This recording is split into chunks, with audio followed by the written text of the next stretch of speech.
మీ పేరు letter యూతో start అవుతుందా? You అంటే ఉషా, ఉమాకాంత్, ఉపేందర్ ఇలాంటి పేర్లు. సో, వీళ్ళకి ఆగస్ట్‌లో ఎలా ఉండబోతుంది?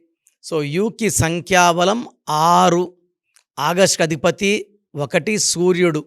సో, 1కి 6కి పడదు. ఇలా 1, 6 పడకపోవడం వల్ల ఆగస్ట్‌లో ఖర్చులెక్కువ.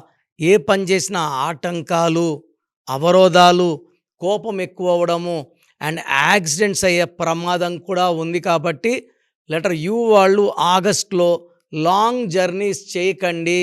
సో, మీ పేరులో బలం ఎంతుంది తెలుసుకోవాలనుకుంటున్నారా? మీ పూర్తి పేరు, పిలిచే పేరు, డేట్ ఆఫ్ బర్త్. నా పర్సనల్ వాట్సాప్ నంబర్ 9133789199కి వాట్సాప్ చేస్తే 24 అవర్స్ మీకు రిప్లై ఇస్తాను. మీ పేరు బాగుంటే మీరు లక్కీ. పేరులో రాంగ్ వైబ్రేషన్స్ ఉంటే take my appointment and meet me personally.